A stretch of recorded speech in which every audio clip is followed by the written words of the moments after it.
Good afternoon, everyone. Good evening to each one of you present here.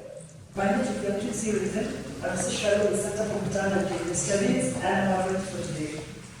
It's my pleasure to welcome all of you here today to listen on the topic brain drain, brain circulation, and brain gain.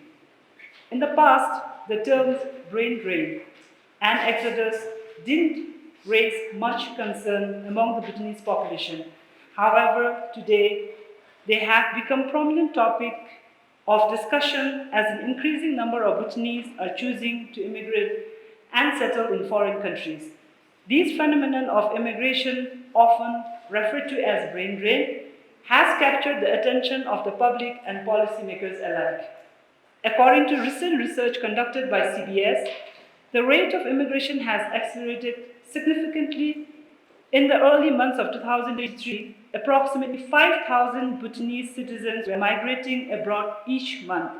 Moreover, in 2022, an astonishing 16,973 individuals left the country through Paro Airport alone, a number equivalent to the entire population of Bumtang district.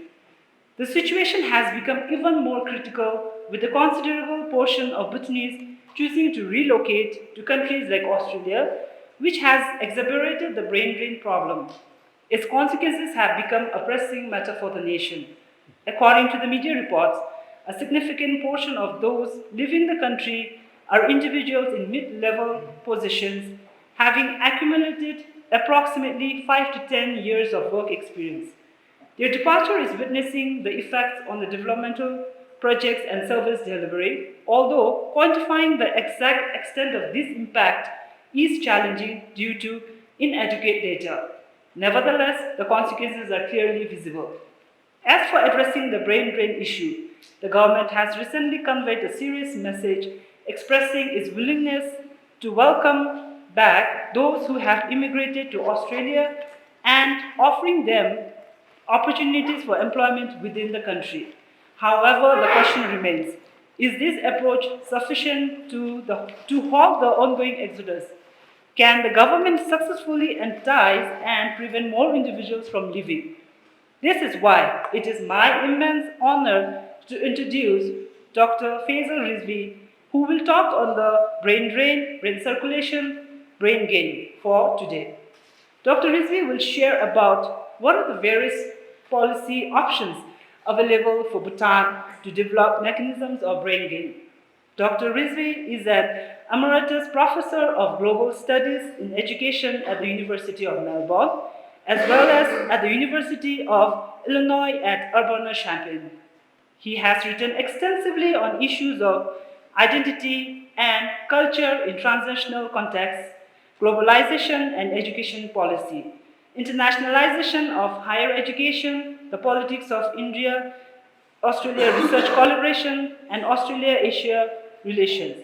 He is a fellow of the Australian Academy of the Sciences, a past editor of the journal Studies in Cultural Politics of Education. He is also a past president of the Australian Association of Research in Education. A sequel to his widely acclaimed book, Globalizing Education Policy, has recently been published under the title Reimagining Globalization in Education. Currently, Dr. Rizvi is working with Druk Institute to develop the various documents on Bhutan Baccalaureate. He has been working closely with the Institute since 2021. Brain circulation has emerged as a key aspect of globalization, prompting numerous countries to explore ways to minimize the outflow of talent and encourage the citizens to return. In cases where return may not be feasible, countries are also exploring how to leverage the potential benefits of the expanding diaspora networks. While the brain drain has been commonly discussed phenomenon, today we have the opportunity to hear from Dr. Rizvi about brain circulation and brain gain.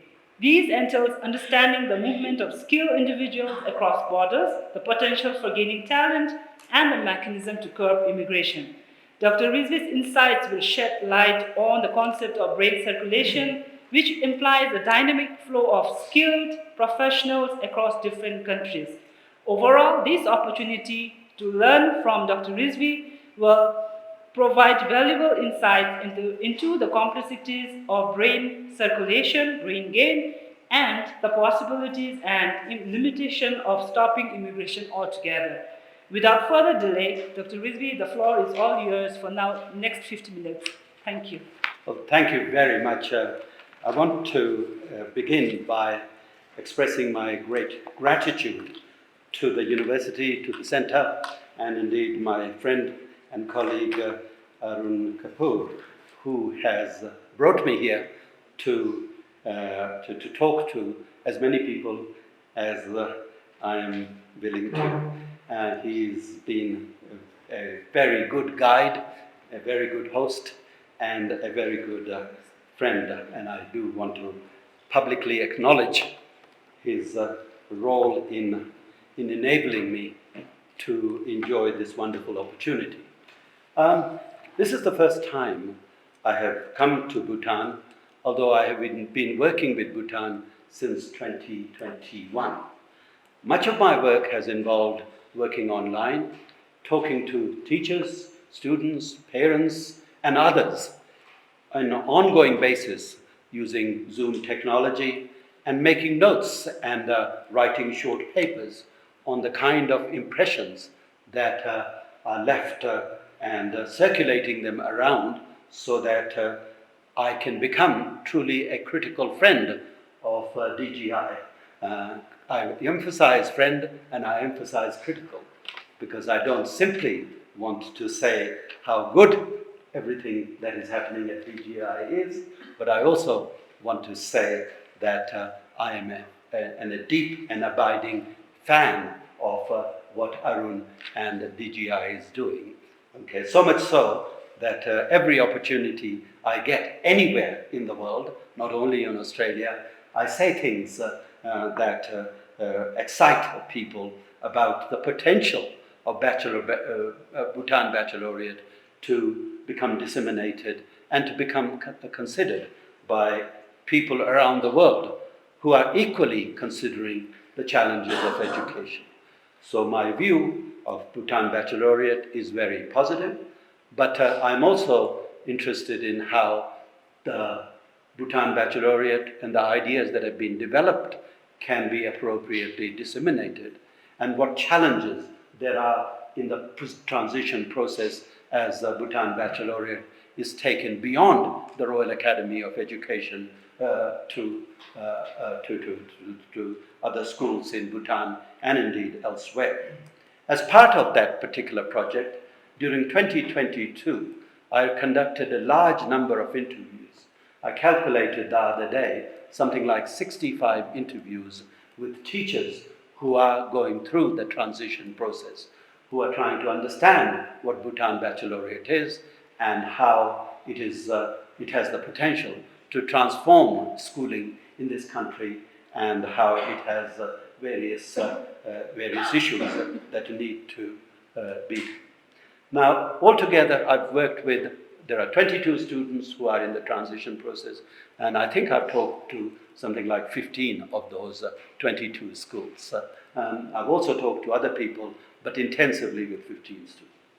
There has not been one school where I have conducted interviews where I haven't heard a concern about the growing number of teachers who are leaving Bhutan in search of better opportunities and life abroad, to particular, Australia in particular. So much so that I have become a person who is constantly embarrassed as the principals and others who say, "You're from Australia, oh, you're stealing all our teachers." Of course, I'm not stealing all your teachers, but nonetheless, there is a perception, this particular joke, if you like, conveys something deeper, a deeper concern about loss of teachers.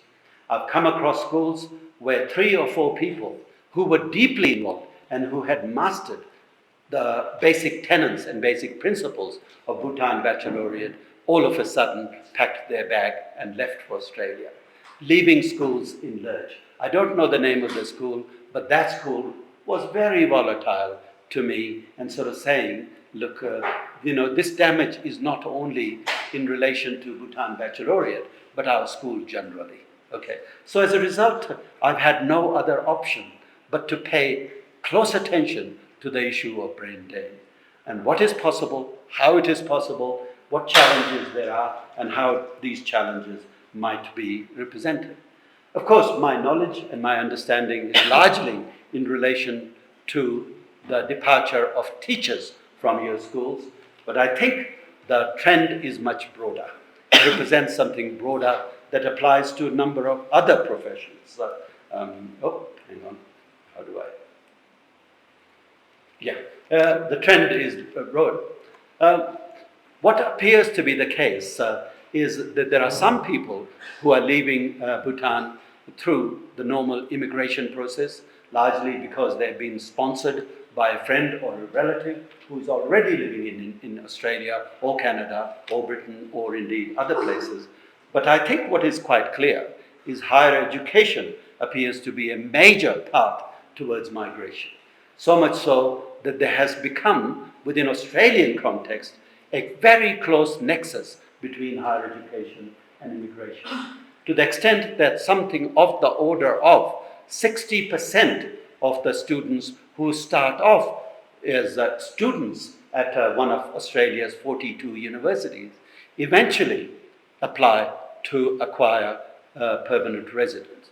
So in other words, we cannot understand the processes and the phenomena and the challenges of migration unless we understand how higher education is implicated and embedded within those processes.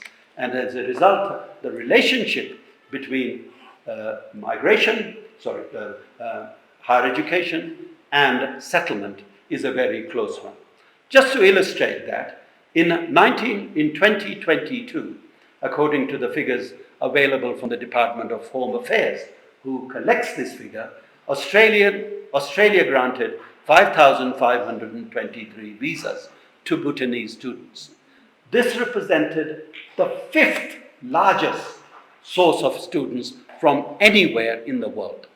Fifth largest. Now, for a country of only 700,000, that is enormous proportion of our students who are from Bhutan. Okay, fifth, and that surprised me. If you had asked me to guess, I would have said, about between 15th and the 20th. But when I saw the figure fifth, I was really taken aback.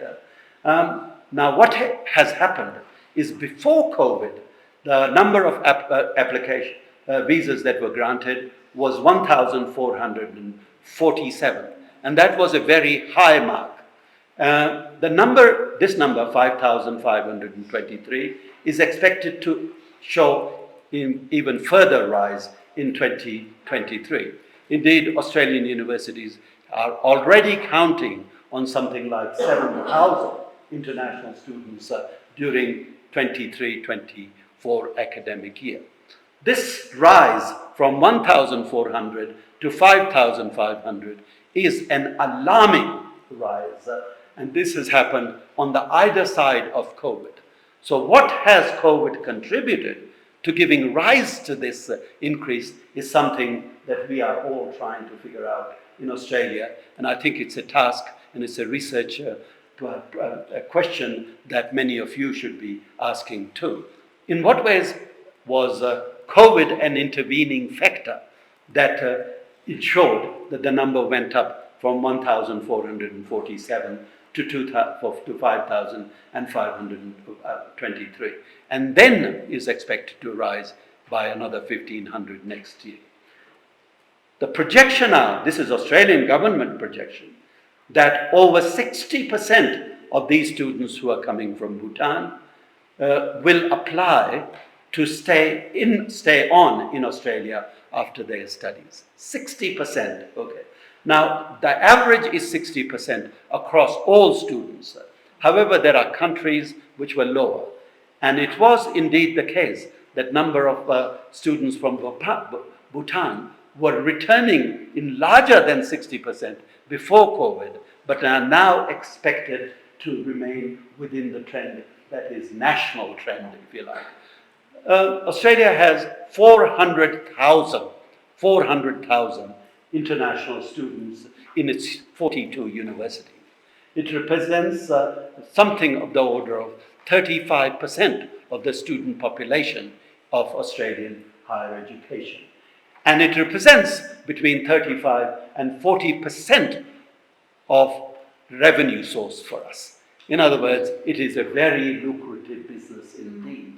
As a result, the universities spend a huge amount of money recruiting, making recruiting and attracting students a pull factor in movement of people.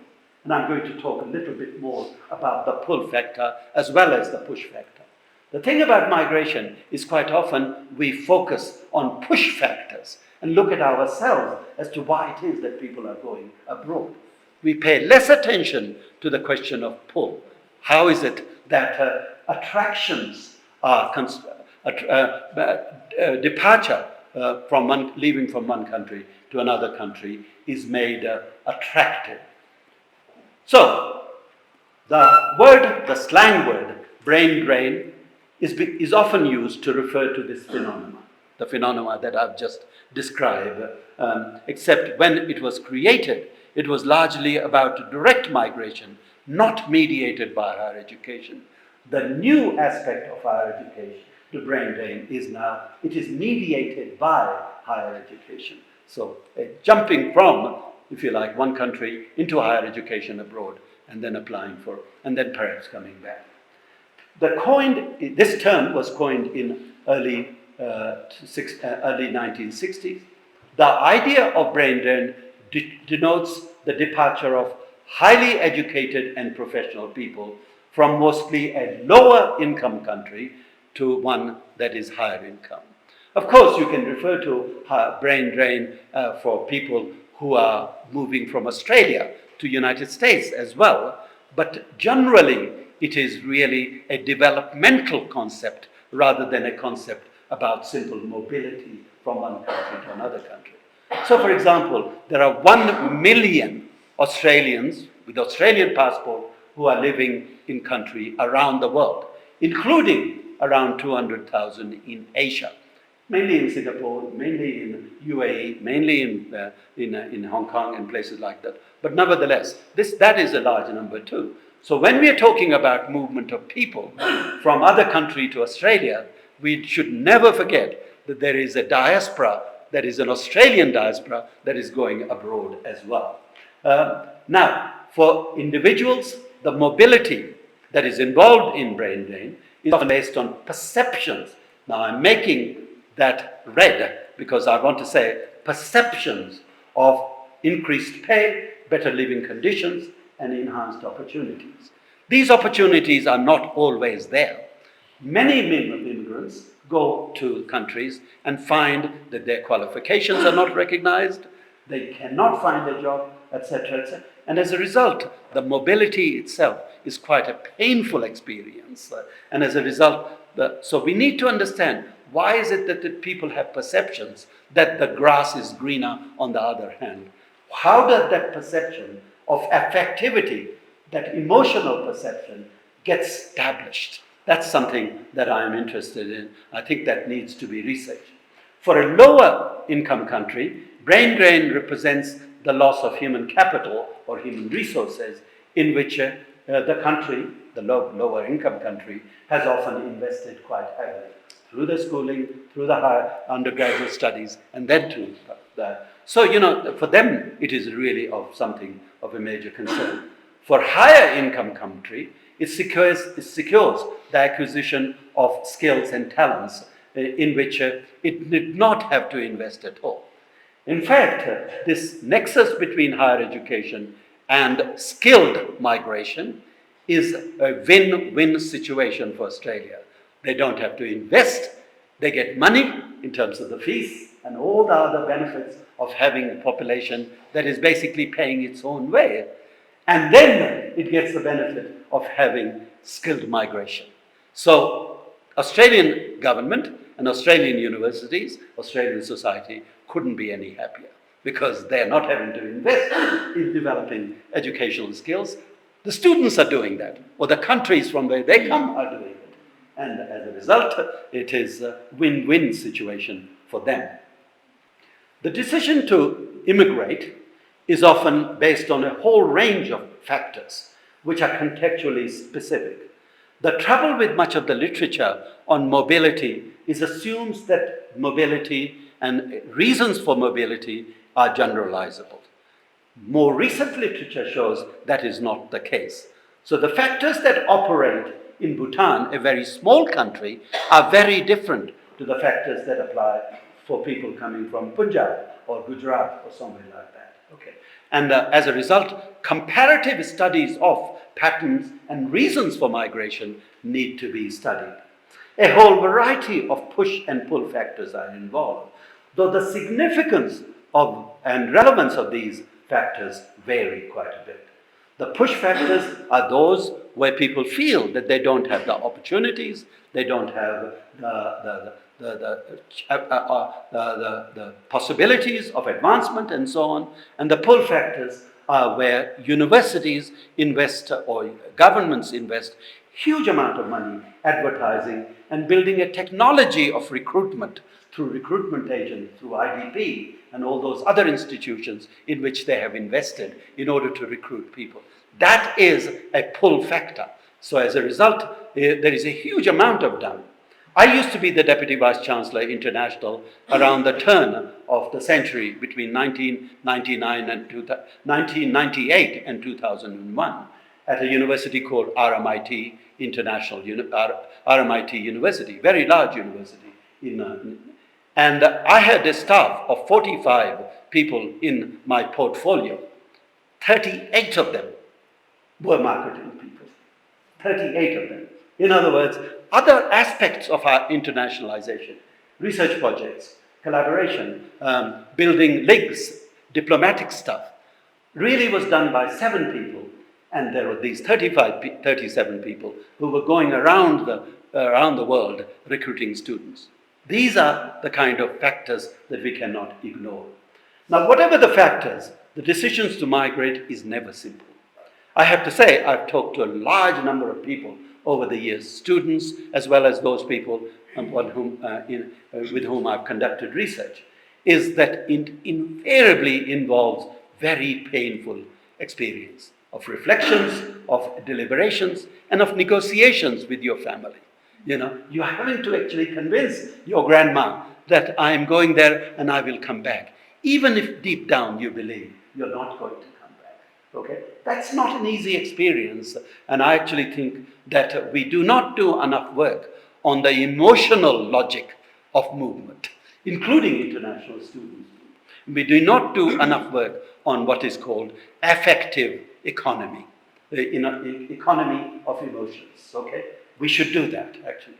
Now, under the conditions of globalization, the cultural and political dynamics of migration, mediated by higher education, has changed markedly and have arguably made movement and mobility easier. Okay? So, in other words, making a decision in the 1980s was much more complicated than it is now. And I'm going to explain how that is so. And as a result, the number of people going to study and then to migrate has become easier because of some factors associated with globalization. Okay? In other words, globalization has given rise to what I've just called affective economy. Okay? Affective way in which things are developed. Now, just very briefly, I want to say that, as you know, globalization can be defined in a whole range of ways, and many of you would probably be familiar with the literature. In fact, at one stage, there were more books being produced on globalization than almost any other subject. The next most written about book was Self-Help, How to Improve Yourself and How to Become Resilient. These books, when books start getting sold at the airport bookshops, then you know that the idea has become popular. Then you know that that's my wish. You know, one of these days I'm going to write a book that's not going to be sold in an academic bookshop, but in an airport bookshop, because that indicates that it is actually doing well. That's just a joke. Okay, but to my mind and the ways in which I approach issues of globalization, and this is relevant to my argument in a minute, is fundamental to the processes of globalization is the ease and greatly enhanced possibilities of mobility. So in other words, the idea of mobility is absolutely central to my understanding of the phenomena and processes of globalization. Now, what people often don't do when they're talking about global mobility is that they often talk about the mobility of human bodies, people. But they don't talk about certain other things that move as well.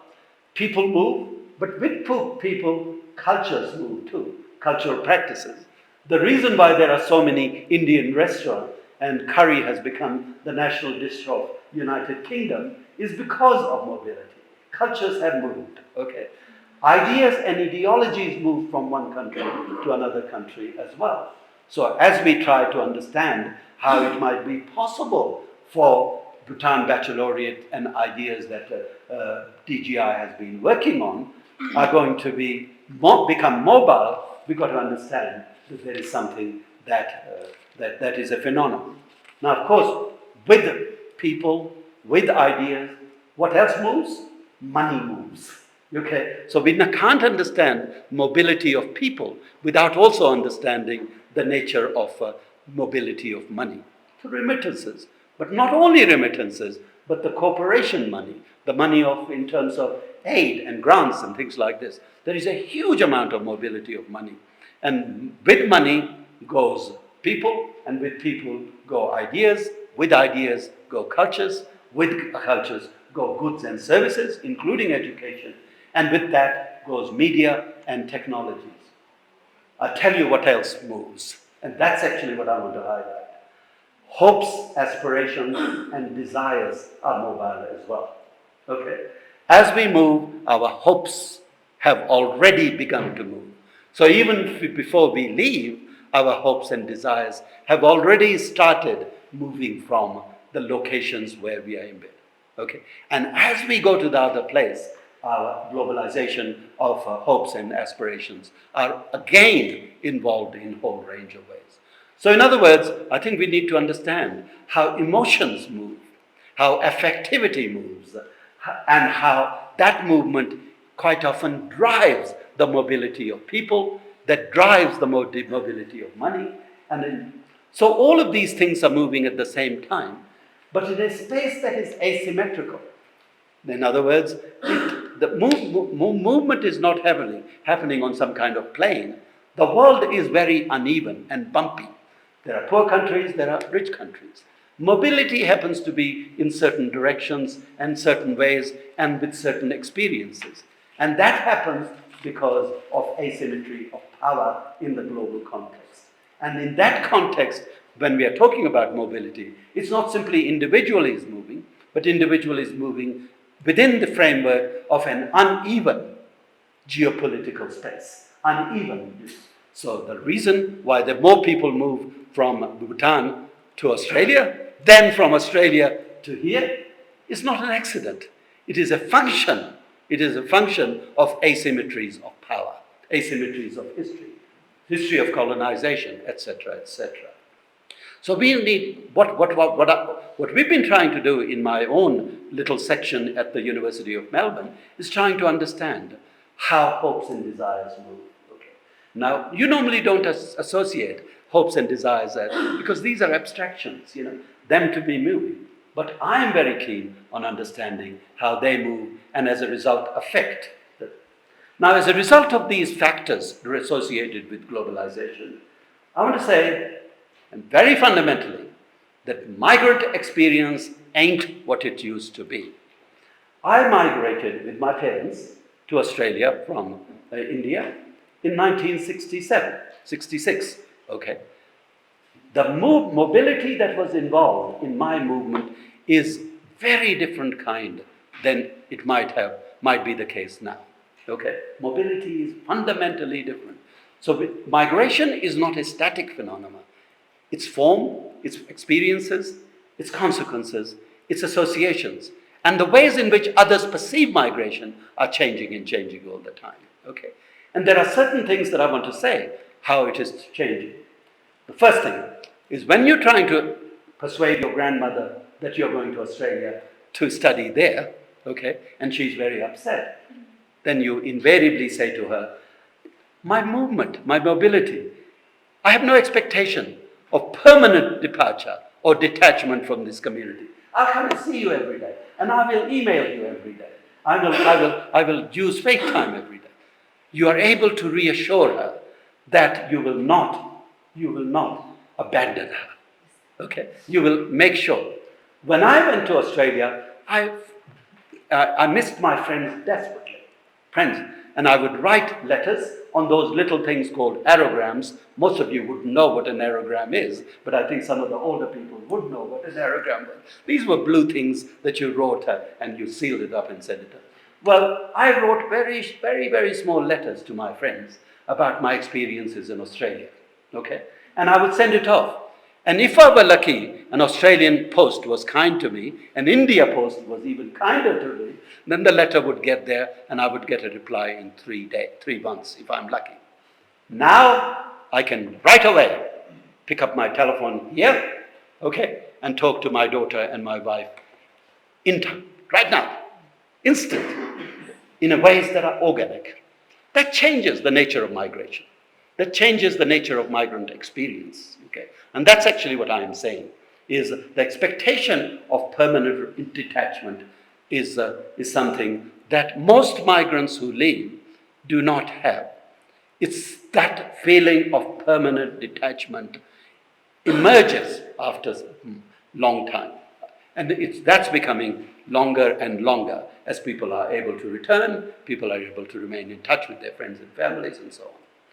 The other thing that is very interesting that is happening is, not in all cases and not with all countries, dual and even multiple citizenships are now widely available. Okay? In other words, you can belong to more than one place. In sociology literature, an author called Ulrich Beck calls it place polygamy. In other words, you can be married to more than one place. Just as you can be married to two people, you can be married to two places. So as a result, it's possible for somebody who is a citizen of United Kingdom, he's also a citizen of Australia. My wife is one of those. She has 3 citizenships. She has an Austrian citizenship because her grandmother was from Austria. She has British citizenship, and she has an Australian citizenship. So as a result, she feels very, very different about migration. She says, what are you talking about migration? I can go to these 3 different places. Of course that's not available to everyone, but nevertheless, we cannot recognize. Just to give you figures, something of the order of 34% of Australians have more than one passport. 34%, okay, 34%. It's not possible for Indians because Indian government doesn't allow dual citizenship as yet. But it does allow overseas citizenship status, okay? Bhutan doesn't allow dual citizenship. But there is a huge amount of pressure on governments to actually make dual citizenship possible as a way of getting those people to have an easier time returning money, owning land, etc., and perhaps even voting.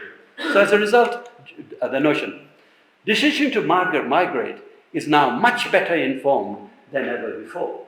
When I migrated, I didn't know whether I was going to Australia or to Austria, okay? Because I had to go out to the library and get books out and they weren't available. Now I pick up my phone and have infinite amount of information. So as a result, the people, including students who go there, know much more.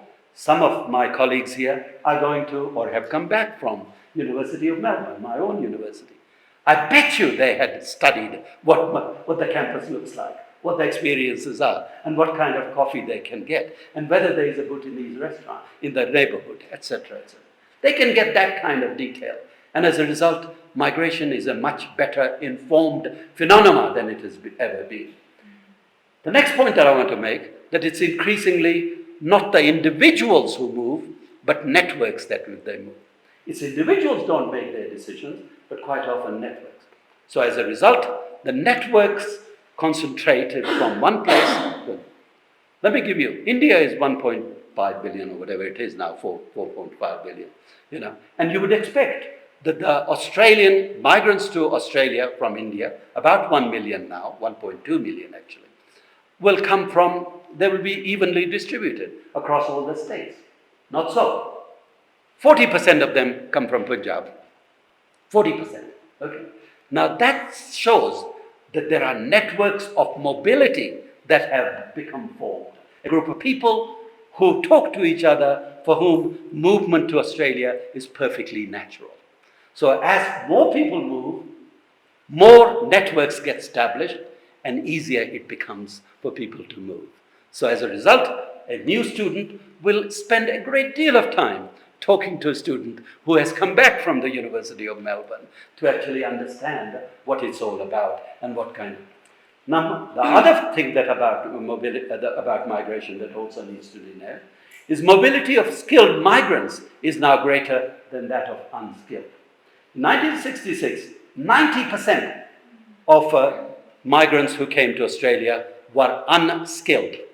They came from villages, Turkey, Greece, Italy, etc., Lebanon. Now, Australian government has dialed down unskilled migration and dialed up.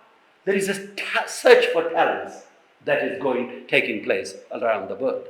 And that's where education is significant, because it is part of the skilled migration logic rather than unskilled migration.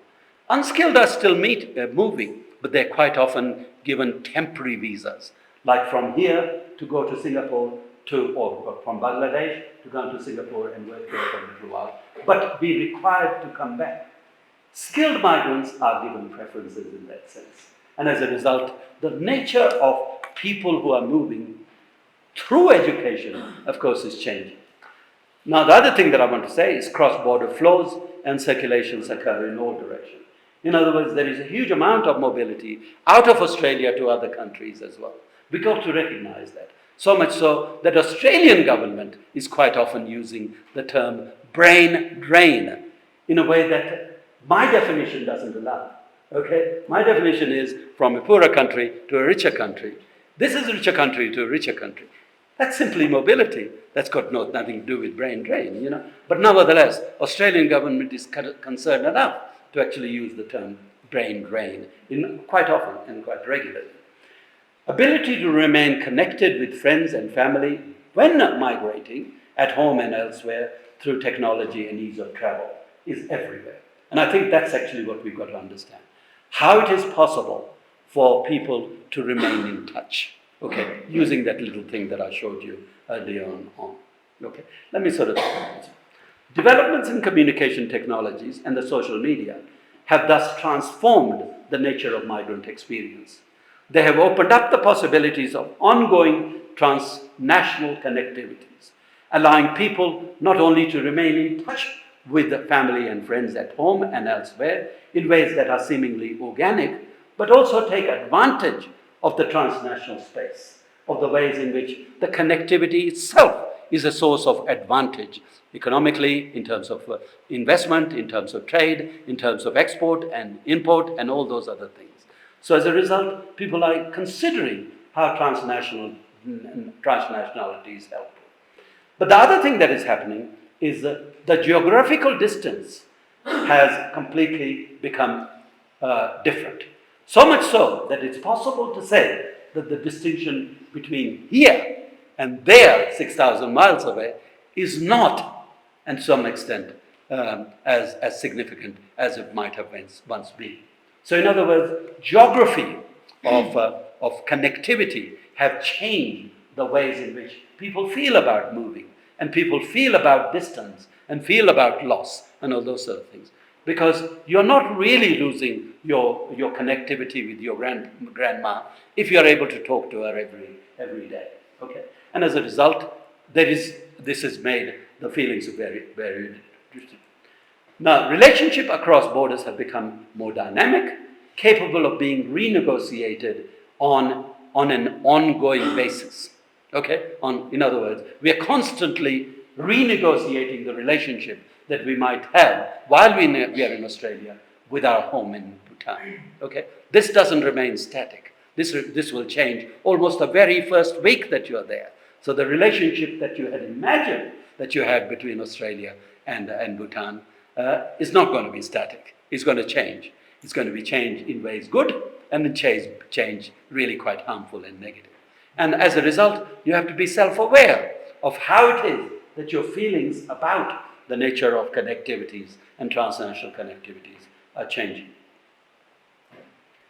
There is a very interesting book that some of you might want to read about these matters that I like very much, published by Stanford University Press, 2015. It's a book by Thomas Nagel, a philosopher at the University of Colorado in Denver. The book is called The Figure of the Migrant. And he has argued that traditionally the figure of the migrant had been understood from the perspective of stasis.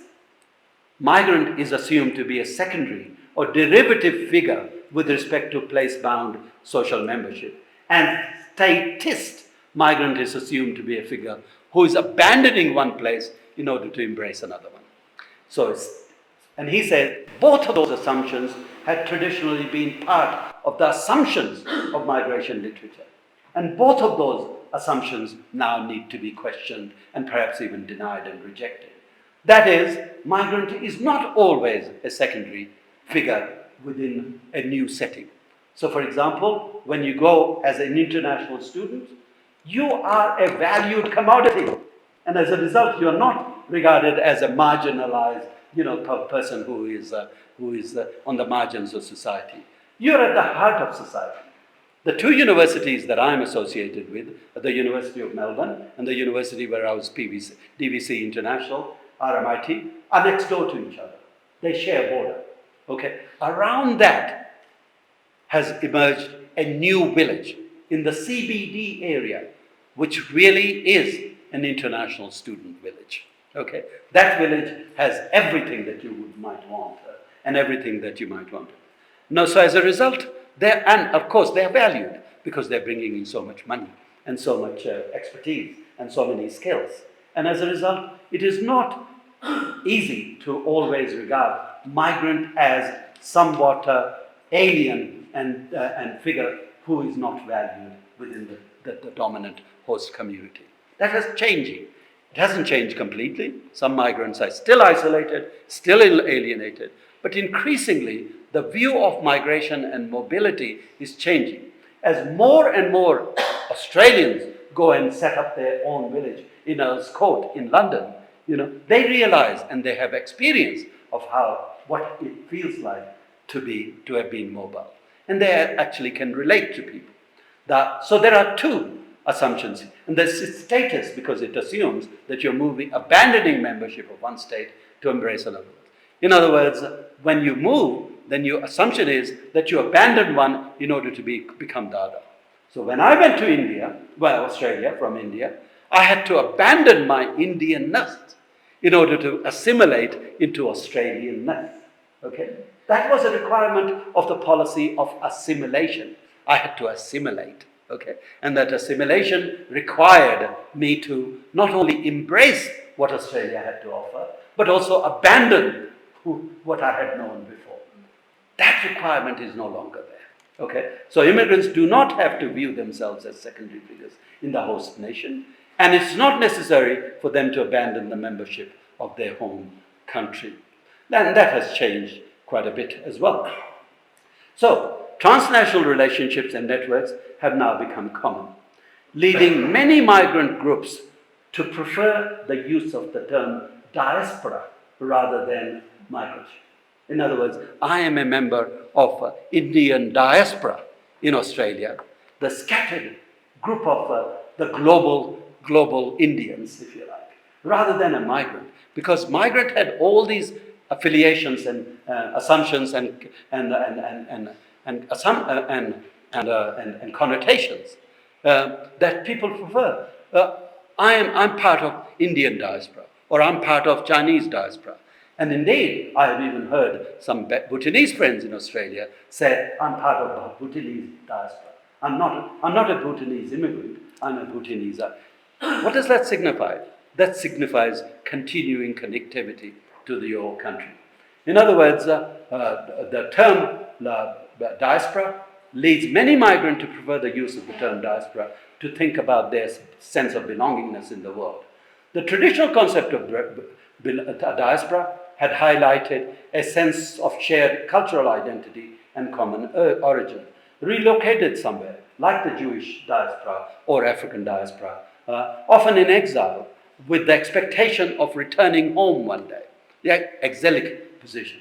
It was associated with the experiences of suffering, loss, and victimization on the one hand, and of memories and nostalgia, wishful thinking and longing on the other. Okay? In other words, traditional notion of diaspora was associated with leaving somebody, leaving some place and settling anywhere, but remembering nostalgically where you have left, okay, and how you long to go back. The contemporary concept of diaspora is, in contrast, much more expansive and is linked to the broader politics of global mobility, and that with the desire and the capacity of immigrant groups to retain their cultural traditions in the host country. Okay. Policy of multiculturalism that have been promoted in a whole range have been helpful to a certain extent in transforming this particular point of view, okay, this particular perspective. So the notion of diaspora, which is now being written quite extensively, is really capturing that particular transformation, the historic transformation that has taken place. Now, so contemporary diaspora are thus characterized as groups of people who are dispersed across the globe but remain connected to home. They self-identify as members of the diaspora group and choose to maintain ongoing links and others in the host country and elsewhere, whom they accept as having common origins and interests. In other words, if you recognize a diaspora, then you are diaspora. It's interesting. For some reason, the many Sikhs who moved from Australia from Punjab or elsewhere, Delhi, to India, become radicalized. And as a result, they do not like the term Indian diaspora. In a way that I do, they prefer to call themselves the Sikh diaspora. Or Khalistani diaspora, even more provocatively, as far as the Indian government is concerned.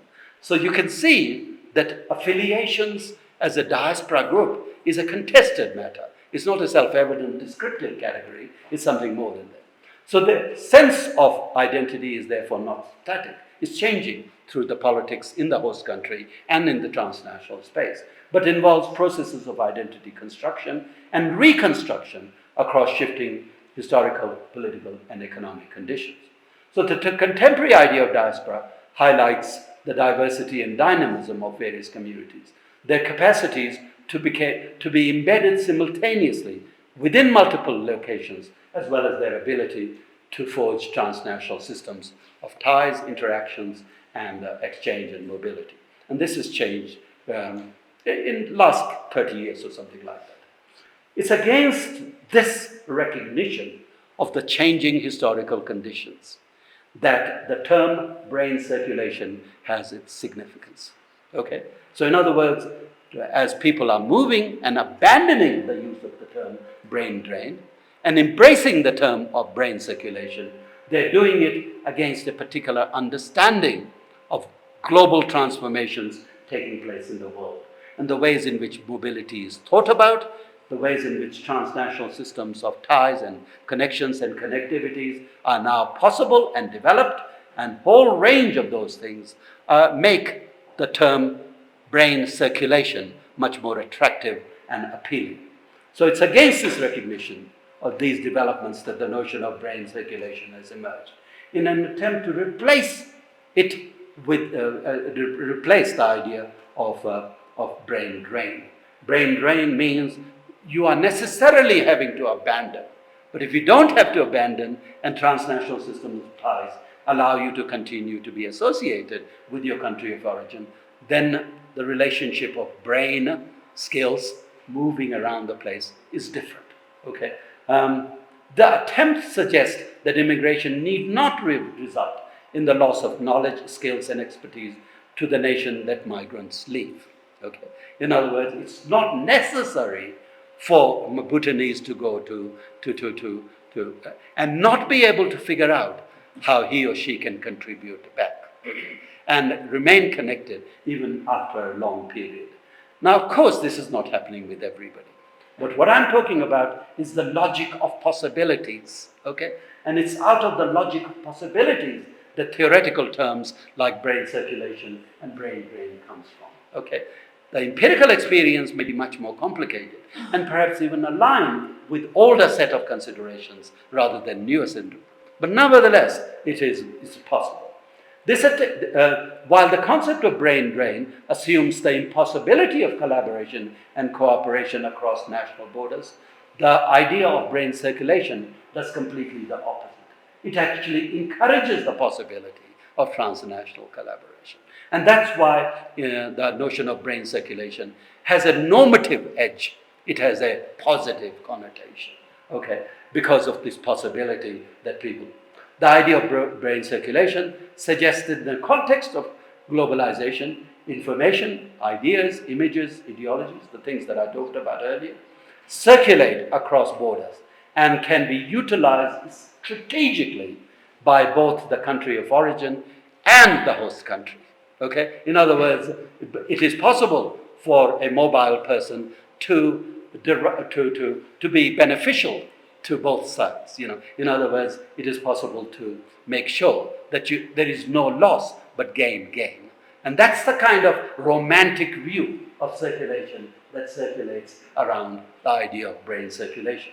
It opens the possibility of cross-sharing of ideas and of resources, working across national borders, strengthening people-to-people relationship and public diplomacy. So you can see how the notion of brain circulation is increasingly preferred to the notion of brain drain. Institutions, agencies, and governments, including, I might add, universities, in both the developing and developed countries, from the home and the host countries, are beginning to understand the shifting logic of migration and the transnational flows of people and the connectivities and benefits that can be derived on both sides. In policy arena, the governments, universities, including the Office of Deputy Vice Chancellor International, ask questions like, how can brain circulation be converted into brain gain for my university? Okay, so the idea of from brain drain to brain circulation, which is a descriptive, brain gain is a strategic concept. How do you gain from those possibilities of flows and the new? So in an attempt to realize the strategic objectives of national, economic, and social development. So for example, the University of Melbourne has brought together a committee of academics and students, okay, from India in order to understand how the university can benefit from the resources that they have and the advice, knowledge, understanding of the markets and the networks that they are familiar with. So as a result, Cambridge University recently established a group with Arab students who were brought together for one-day conference that I was invited to in order for the Cambridge University to understand how they can enhance the recruitment of international good students from that part of the world who are increasingly now going to elite American university rather than. So in other words, the competition, the global competition in higher education is leading a leading university in England to actually think about how they can use the diaspora, okay, from that particular country to strategically strengthen their position in the educational market. Okay, so that's basically the kind of things that derive from these theoretical shifts that I've spoken about. So countries that have benefited greatly from immigration, such as Australia and Canada, are interested in finding out how they can deploy their large diaspora communities who may be dispersed but remain transnationally connected and emotionally attached to their countries of origin. In contrast, while the developing countries have traditionally viewed their diaspora networks as a source of financial and social remittances, sending the money, creating little Australia. They are now exploring a broader range of benefits and possibilities. Not simply the movement of money, but other movements too that I talked about earlier on. Movement of ideas, movement of resources, movement of skills, movement of emotions even.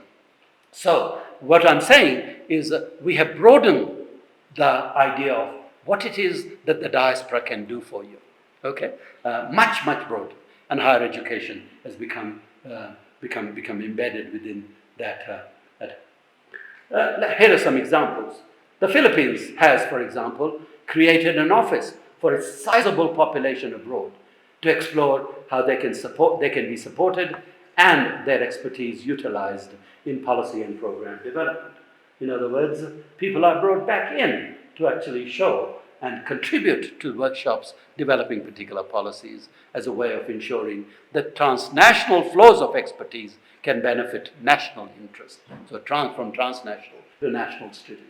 The Chinese and Indian governments have experimented with ways of inviting back some of their diaspora through more flexible form of citizenship, like overseas citizen of India, which I have now begun as a result of paying $600, for which the benefits are entirely unclear to me. But nonetheless, I have a little passport, which is a passport that I did not have since I first became an Australian in 1973. So between 73 and 2018, I did not have any kind of connections, formal kind, with India. But now I do, because I have this little mock passport, which is basically says overseas citizen of India. Okay. There are some benefits that I could talk about, but it's not necessary at this stage. Now, the role of Indian diaspora in Silicon Valley has been widely documented in knowledge and talent circulation for research and collaboration. And the Indian entrepreneurs, Indian companies, and Indian corporations have been incredibly strategic and incredibly adept at using the overseas diaspora, okay, in a whole range of ways. And the government has then followed. So it's not the government develops policies and then the rest of them. The corporations like Infosys were already drawing on the Indian diaspora in Silicon Valley and in Duke University, in North Carolina, in other places like Melbourne, for example, to draw those people in to make sure that their communication and information technology. The several governments, such as Greece, have created programs that connect with their diaspora youth. They think that the next generation is not sufficiently Greek. So as a result, there is a huge amount of work, that investment that Greek government is making through its Directorate of Overseas Greeks to reach out to young people, the second and third generation, Greeks in particular, to make them feel connected to Greece in a whole range of it. And I think the program is largely successful from what I can tell, as a way of maintaining and developing cultural connections and engagement. Ireland has developed a global Irish diaspora policy, a formal policy, coordinated by the Minister of State for Diaspora Affairs. So this is not a minister in charge of migrant settlement. This is not a ministry that looks after issues within your borders. It looks after issues outside your borders, of people of your background. Okay. Several other countries have also established directorates within departments of foreign affairs to ensure that immigration does not become brain drain. And mechanisms for brain drain are therefore developed and supported. And I think this is really quite an interesting point because what more and more governments are doing is either creating a directorate within their Department of Foreign Affairs or their Department of Immigration to look after and work with diaspora, or creating a ministry in its own right. Okay, and that is really quite significant. Now, it's in relation to these considerations that in 2015 and 16, I was invited by the Australian government to do a systematic study of this phenomenon and how Australian government can take advantage of the large Asian diasporas that exist from various parts of Asia. Okay, I was invited with a committee of 4 other people with the relevant economic and entrepreneurial and other skills in order to produce a major report. Okay, that makes recommendations to the government.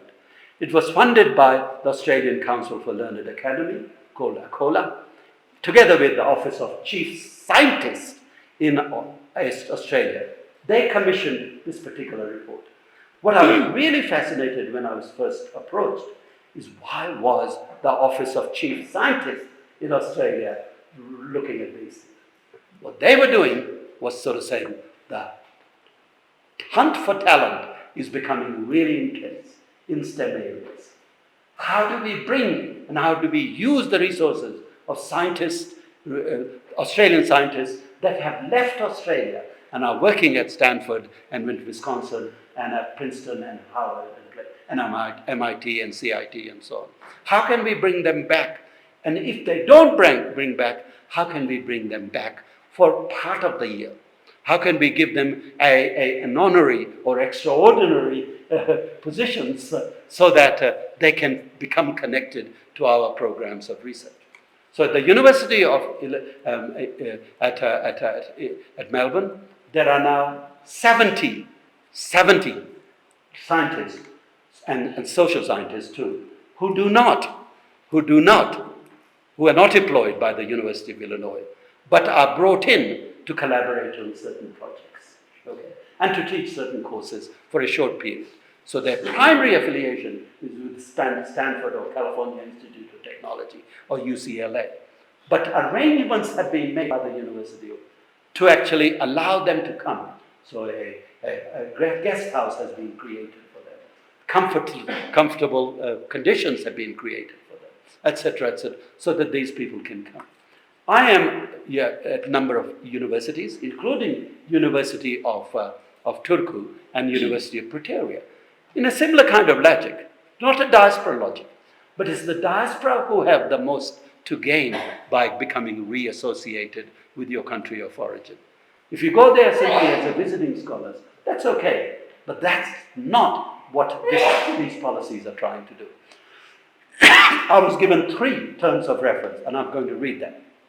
What contributions do Asian Australians in Australia make to the Australian economy in view of their continuing links with their country of origins? Okay?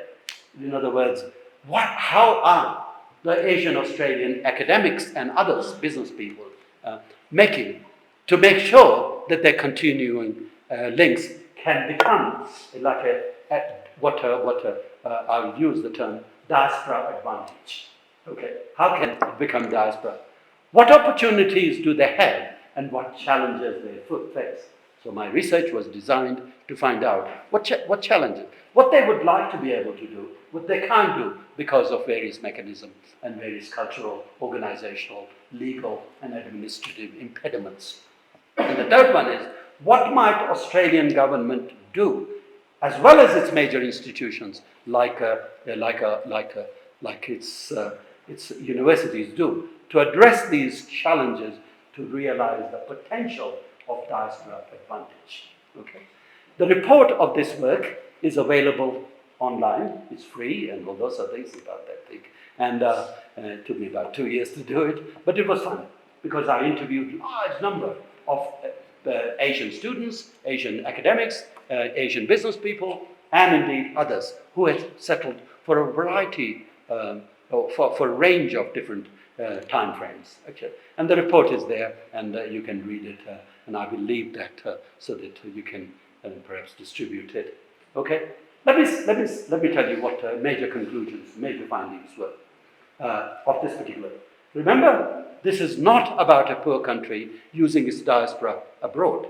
It is Australia saying, what can we do with the diaspora from Bhutan that exists in order to improve the relationship in trade and investment, research collaboration with Bhutan and Australia. So Australia is taking the initiative rather than Bhutan or India. So the first one was, Asian Australians that we talk to relate to their experiences of mobility, dispersal, and transnational connectivities in wide variety of different ways. In other words, we cannot generalize about the ways in which people relate to their country of origin. There were as many different examples of experiences as you might imagine.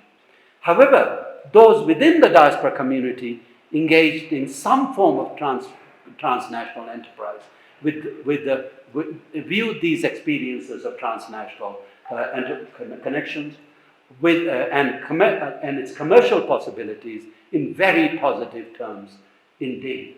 And the term diaspora advantage was not that came out of literature. It came out from one of my interviewees who said, I don't know why Australian government doesn't realize what a wonderful opportunity it has to realize diaspora advantage. Okay. They consider the emerging transnational economic space.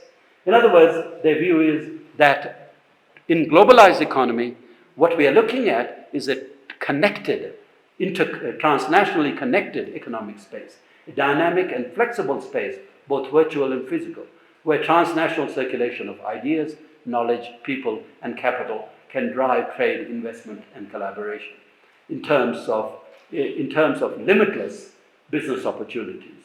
Remember, it was the business orientation that I was pushed to examine. As a result, it was the business people that I was talking to in relation to entrepreneurialism and enterprise aspects of diaspora advantage. In this space, they feel that they're able to use their language, very important, their language, their cultural understanding, and global networks, especially diaspora networks, to unleash their entrepreneurial energy. Okay? In other words, they're saying, never before has there been an opportunity within a globalizing economy that these things, these soft skills matter. Okay, that's what they're saying. Okay, not me. That's what they're saying that we have language skills. I can make connections with Bhutan in a way that you can't, Fazal. Okay? They have cultural understanding. They know what is allowed and what is not allowed. What you shouldn't say, what photographs you should not take, etc., etc. And of course, we have not only networks with our country of origins, but other places where our family and friends have gone, to Canada, the United States. In other words, we can be making connection. There was a book that I read in 2007 by a wonderful legal scholar about economic and entrepreneurial matters called Yanchai Benklas. The book was called Wealth of Networks. Okay, now you remember, those of you who are economists would remember there is a book called Wealth of Nations. Okay, and it's 18th century Adam Smith. Okay, and much of our economy, especially neoliberal economy, is based on those assumptions. Okay, what this person was saying that nations and networks of nations are no longer or may no longer be as important as various networks that cross the borders of state. Okay, and as a result, we need to understand the wealth of networks as well as wealth of nations. Wealth of nations is only one aspect. What is emerging is wealth of networks. That is, how do you connect up a person who is in Canada, another person who is in England, and another person who is in Bhutan, and another person who is in India, and another person who is in Australia. How do you actually use those networks? And most of the interviewees, while they did not explain it in the terms that I'm explaining it, said something along those lines. They were very positive about diaspora advantage. Because this entrepreneurial energy they feel that has been given, that has emerged as a result of the enrichment of transnational economic space creates new business products for both the local and transnational cultural markets. So as a result, insofar as service industry is concerned, opening a shop of a Bhutanese artifact is one that a Bhutanese migrant person can do, thereby creating employment back in Bhutan, okay, from which he or she might import things. I'm about to finish it. So, okay, so transnational links are really important. By the way, I hope you're noticing my revolving and what challenges do they face? They said in realizing this vision, this important attitudes, perceptions, and the role of Australian and ethnic media. Many of them believed that ethnic media is not both Australian media and ethnic media are not very helpful. Okay, sorry. Okay, so they're not very helpful. Okay, they're saying that they don't understand it. That media has to be brought to understand what possibilities there exist. Recognition, representation, and what's called bamboo ceiling, not glass ceiling, but bamboo ceiling against Asians, for example. They reckon that there was continuing presence of racism, and as a result, it's very accessing government support and funding is never easy. They complained that managing Australia's legal and regulatory regime and risks and compliance is not easy. And what they said was important is driving our Department of Foreign Affairs and Trade to talk to the Indian Department so that we can make things a little easier. We cannot do our stuff and we cannot be entrepreneurial unless the governments are talking to each other to make that space a little more. So the tensions within connections and local diaspora communities. So as a result, within the Indian community and the Chinese community, there's a lot of tension between the Tamil and the Gujaratis, between the Sikhs and and that makes things very difficult when you're looking at national rules and things like this, because the interests of different communities are certainly different. And connecting to business, research, and cultural diaspora. In other words, these three areas, business networks, research networks, and cultural networks, are quite often seen as independent of each other. And many of these people say the challenge is for us to bring them together. Now, given the competing national interests, diaspora state, this implies, is always uncertain, complicated, and difficult to negotiate. Refusal of governments to see diaspora communities as a third space is important, as a space that is neither here nor there. Attempts by some governments to control the narratives diasporas are allowed to speak is also important, such as, for example, the Chinese government that wants to make sure that Chinese diaspora behave and say things in the ways that are not perhaps consistent with the ways they're being encouraged to. Questions of loyalties, rights, and responsibilities are always ambiguous and difficult. So, what were my recommendations? And I'll come to Bhutan in a minute. Okay, and second last slide. In policy terms, the report suggested the need to recognize that Australian diaspora communities from Asia, and the advantage they possess are potent global force and with rich potential and is growing, yet underutilized. In other words, the government needs to think about the policies that lead to some of those impediments. To tap economic potential, a better map and model is needed beyond the narratives of migration and around the possibilities of diaspora business networks. How these networks that already exist organically, how they enhance and extend and enrich them becomes the question. Australia's Asian business networks have much to contribute, but are often unrecognized and unrepresented on decision-making bodies. Australia is now 19% of Asian origin, Australian population, 19%, and expected to be rising to around 30% before the end of this decade. So it's a very large proportion, and yet they really remain underrepresented in Parliament, on bodies, and in major decision-making. Bilateral council and business association have much a role to play as conduits of culture, commerce, and connections. Entrepreneurialism and business skills, Asian languages, historical and cultural studies are critical elements of Asia capability, of trying to get people in Australia to understand the culture and the expectations. A coordinated national approach to diaspora policy and engagement is therefore needed. So we recommended creation of a standing committee of the Parliament on diaspora advantage. Has not happened. Who knows? Maybe one day it might. Okay. So the last one. Policy implications of my analysis, both theoretical, empirical, as well as from my report of these as observations and suggestions for Bhutan are not for being easy to determine, but for you, I hope, is already giving rise to certain thoughts and certain ideas. As the Australian case focuses largely on immigrant group, Bhutan has to consider how to work with and support its emigrant, not immigrant, communities, okay, who remain interested in contributing to Bhutan's national, economic, and social development.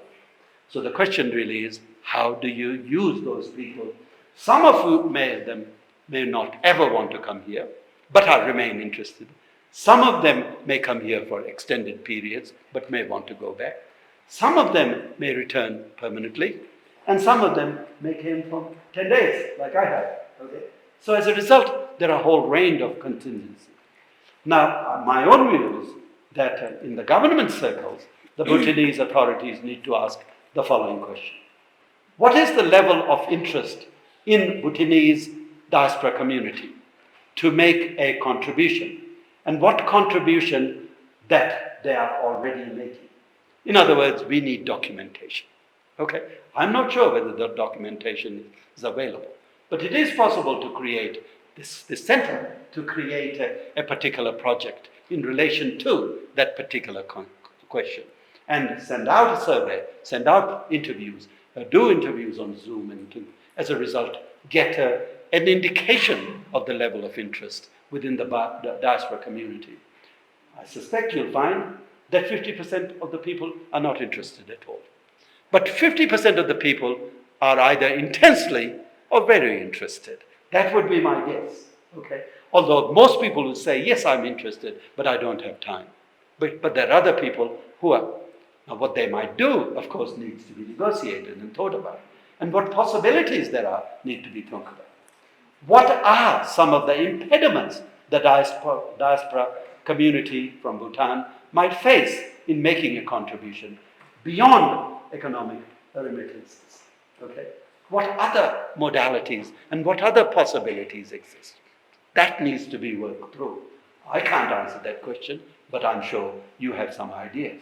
And then finally, what policy and legal mechanisms can be developed to support the considerable potential of contribution and transnational collaboration that I am absolutely certain exist, even with a small group like a Bhutanese diaspora community. I think that exists. The idea is this is a big, as far as I'm concerned, a policy problem or policy challenge that needs to be addressed. I won't say any more than that because I'm likely to make a mistake by asserting something that is not true. So over to you and your comments and questions. Thank you very much.